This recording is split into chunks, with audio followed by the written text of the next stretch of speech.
distinguished guests, ladies and gentlemen, it is a great honor and privilege for me to be hosting the first International Global Peace Economic Forum here in Seoul. This is a momentous time for the Korean people. It is a moment of inflection where tremendous change could come. Whether that change be good or bad is dependent on the actions that we take today. In this regard, I would like to thank all of you for your participation and your leadership in shaping the future of this land, this region, Asia, and the world.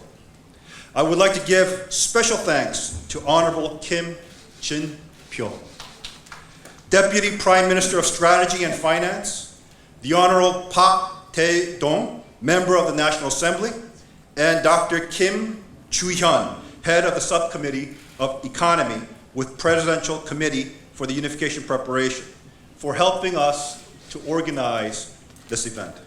Could we give them a round of applause? I would also like to acknowledge our illustrious foreign dignitaries, President and very good friend, Vinicia Cerezo, and another very good friend of mine from another continent, Prime Minister Raila Odinga. Could we give them a round of applause? For joining us here today, as well as countless other dignitaries, too many to mention, that are concerned about the peace and welfare of the Korean people. You have our eternal thanks and gratitude. Let us give all of them a warm round of applause.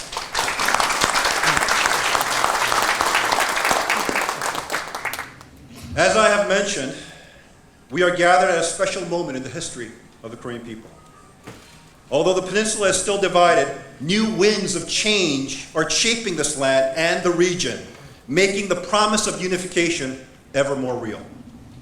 The recent trips of President Park Geun-hye to China, where she was warmly received by President Xi Jinping, together with her September 28th address to the UN General Assembly, suggest the changing geopolitical relationships in this region.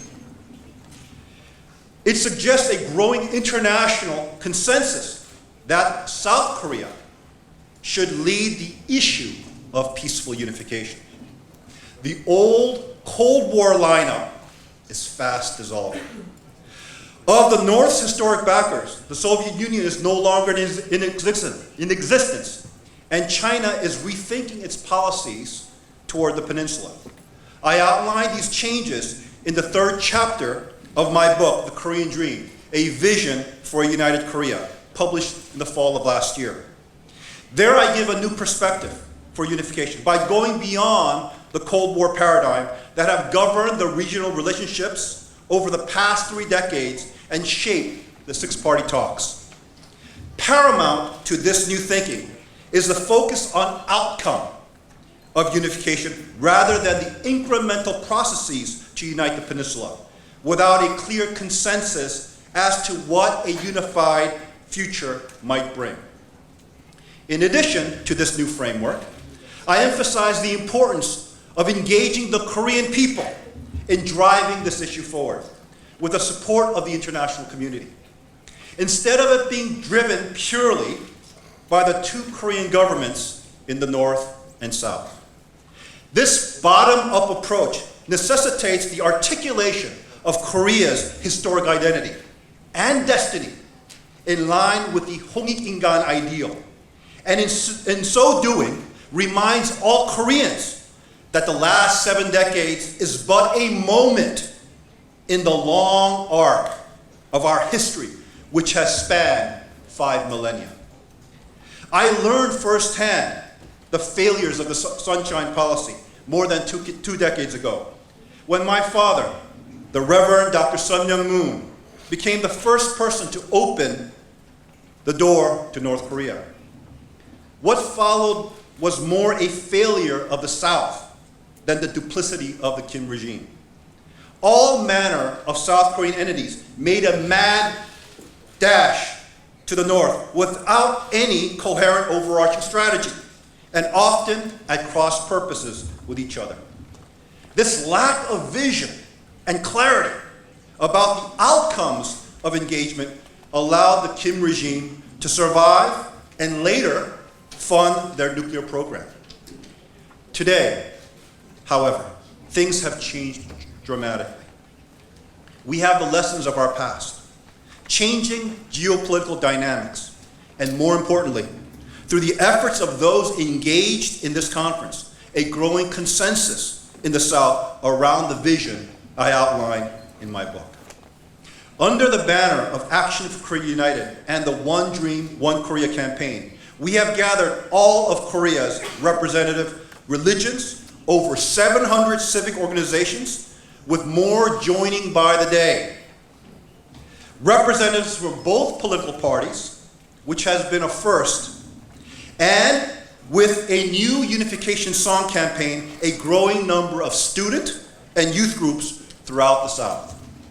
For the first time since 1945, a new movement for unification, united around the singular vision, the Korean dream, is gaining momentum in the South and spreading its appeal to the diaspora community in Japan, the United States, China, and Russia, as well as other parts of the world.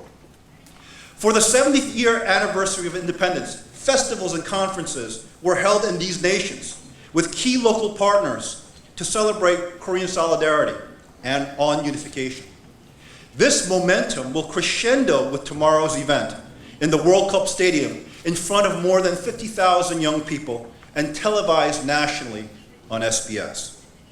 This movement carries the spirit of the independence movement of the last century, with the promise of opening a new chapter of Korean leadership in this one.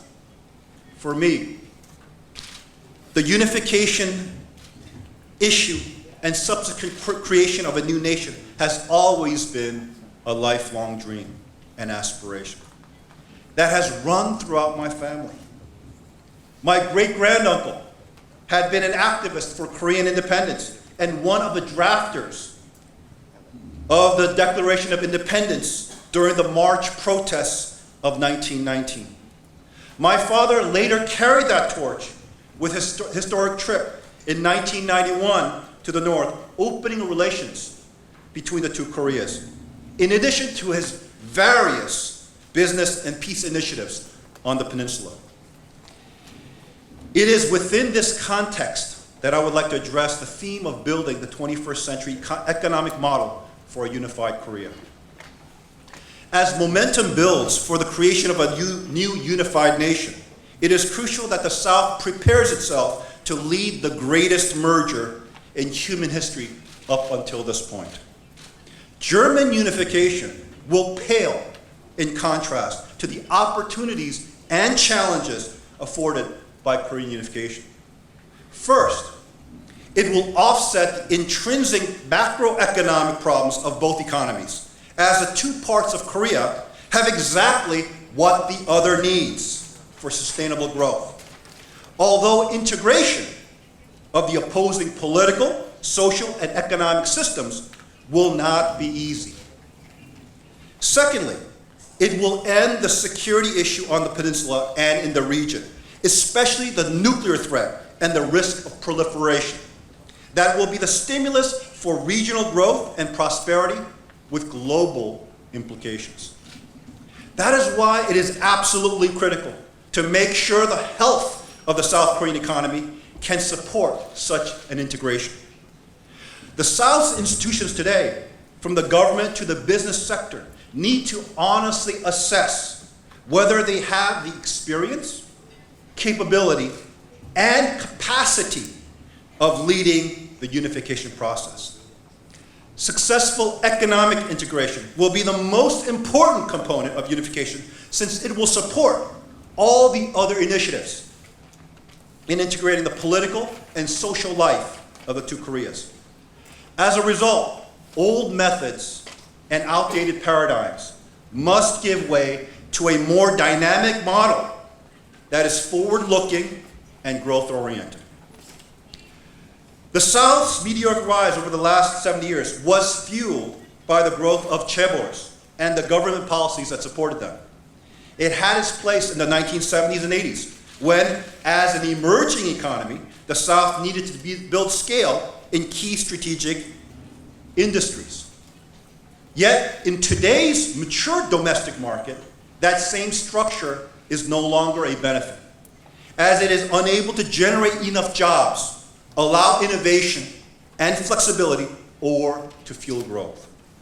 Most importantly, it stifles competition, which is the engine of a dynamic economy. This sad reality is reflected in the undervalued price of Korean assets in the global capital markets. As such, economic reform is critical. Otherwise, the outdated economic structures of the South will face tremendous challenges in trying to support the unification process. The time to rethink an effective economic strategy with its structural implications is now, well before unification. Much needs to be done. Despite many successes and accomplishments today, South Korea is still plagued with problems that are preventing its economy from unlocking its full potential. The significant unemployment rate of those in their 20s to 30s is a case in point. Korea's greatest asset is its well-educated and hard-working workforce. While the South boasts one of the highest education standards of all the developed nations, it also has one of the highest unemployment rates in this age group at over 10%, the highest since 1999. This is even more troubling when one juxtaposes this reality to the shrinking youth demographic in the South. Even with this shrinking youth demographic, the capacity of South Korean business to provide jobs and opportunities that many capable young people need is strained to the max. I believe this is directly attributable to the crony capitalism that gave rise to the chaebols, and then the subsequent rise of the countervailing, militant, organized labor movements here in the South. The result has been an environment in which new capital creation is next to impossible. In general, the economic landscape needs to provide a level playing field with simpler laws, fewer regulations, and easier access to capital for everyone, and not just a privileged few. Engaging more Koreans in capital creation will stimulate the South's economic engine far beyond current levels and create the necessary jobs and opportunities, not only for the South, but also for the North. Economic reforms to unleash the South's true potential should be made a national priority as a prerequisite to advancing the issue of unification between the two governments. This is a problem that the South can and must fix if it is to be healthy enough to lead the unification process.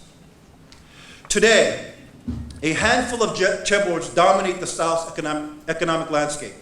Ironically, the IMF legacy from the turn of the century has centralized the control of the nation's economy into the hands of fewer chaebols than pre-IMF levels. I am sure this was not envisioned by the government and business leaders of the 1970s and 80s that implemented this current system. Accounting for nearly all of Korean GDP today, chaebols dominate all facets of economic life, hoarding profits and squeezing suppliers while stifling the growth of smaller businesses that employ 90% of Korean labor. Consumers are shortchanged by the lack of competition, which naturally leads to price manipulation and the corruption that follows with excessive consolidation of power in one group.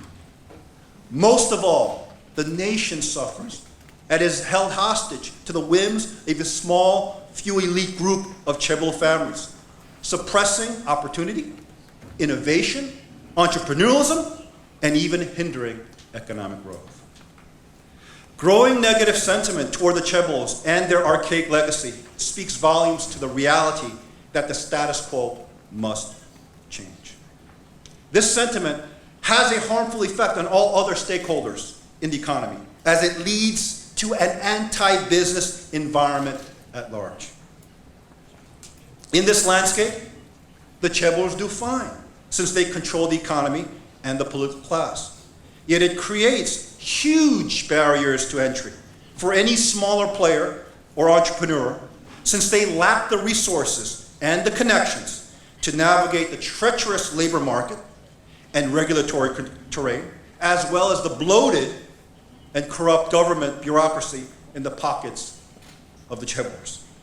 In other words, it makes it next to impossible for the average citizen to have the opportunity to participate in the economy as a capital creator instead of a cog in the established chaebol pipeline.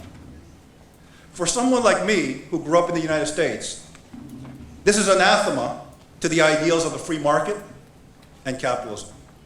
The goal of government should be to ensure that there is truly a level playing field for all its citizens. Its politics should provide opportunity for everyone and not a few elite. Beyond that, it should not involve itself in the markets. In order to address these problems, we need to envision a new economic paradigm. Strangely, despite the end of the military dictatorship and the beginning of democratization, the South economy has remained trapped in its old structures, even while political life has undergone major significant change. Liberalization of the political system should be followed by liberal reforms in the economy to ensure opportunity for all Koreans. With a new mindset, we should seek solutions that can unlock the potential of the Korean people and free them to be doing what they naturally excel at. That is, innovate, take risk, explore uncharted opportunities, and work hard to be successful. I believe the most effective and critical path toward that paradigm is to challenge and reform the current systemic limitations in the financial industry and the related government regulatory systems. In principle, when capital is allowed to flow unhindered by unnecessary regulation or policy into economic opportunities, great things begin to happen. Free markets governed by the laws of supply and demand naturally fill any need, like the balancing of high and low pressure systems in the atmosphere. It is the most efficient way of dispersing the necessary capital for the needed opportunity, leading to greater capital creation.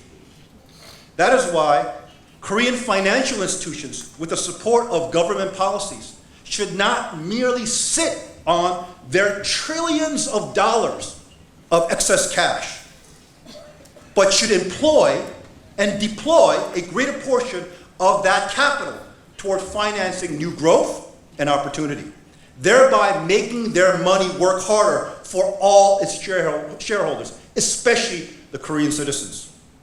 In doing so, they would be investing in the future of the Korean economy, as well as helping to liberalize it so that the brightest and most talented could achieve their dreams outside the chaebol pipeline, thus breaking the monopoly hold of the chaebols in the Korean economy.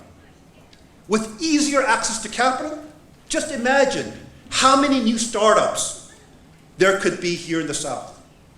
This will lead to reforms in the financial sector that will subsequently stimulate its expansion with the growth of private equity and investment banking outside traditional banking structures.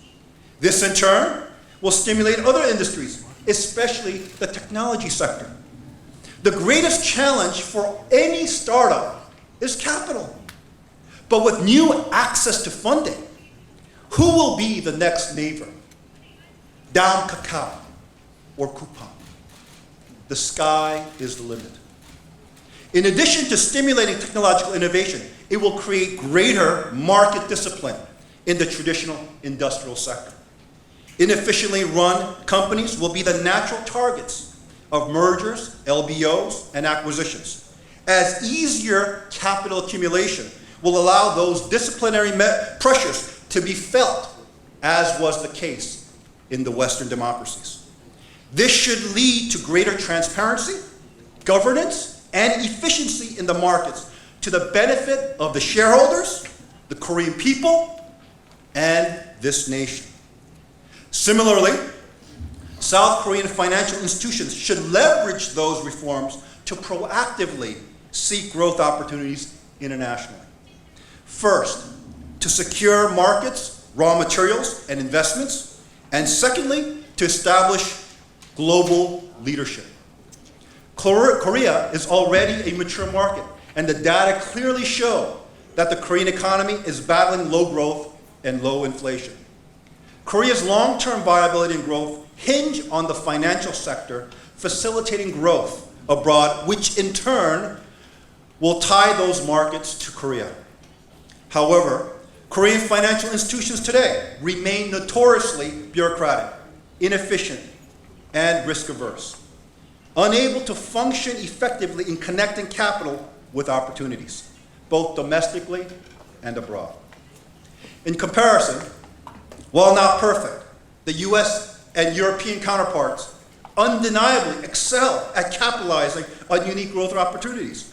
They always look beyond current markets and situations from which they safely operate, and constantly seek the necessary tools to bridge existing limitations and restrictions.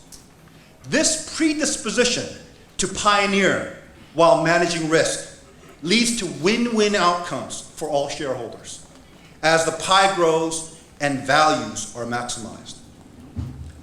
As an example of Korean financial institutions' general reluctance and inability to pursue well-managed growth opportunities, I would like to cite the Paraguayan case in particular. In the early 2000s, Paraguay was an environment of major political and economic uncertainty, making it a textbook example of a place unfit for foreign investment. However, beginning with my work there in 2008, together with the Global Peace Foundation, we have taken deliberate and strategic steps to manage various political and social risk factors, whereby the nation has undergone a significant transformation and has now become an attractive yet untapped market that is primed for substantial returns.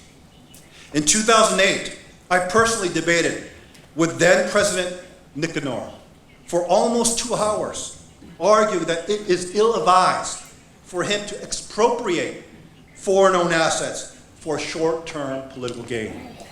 I urged him and the subsequent Paraguayan leadership that they must uphold fundamental universal principles of individual rights to freedom and property, and that the rule of law must be respected by everyone for the nation to attract foreign direct investment. We formed a think tank to promote stability and long-term view of governance, guided by principles-based policies.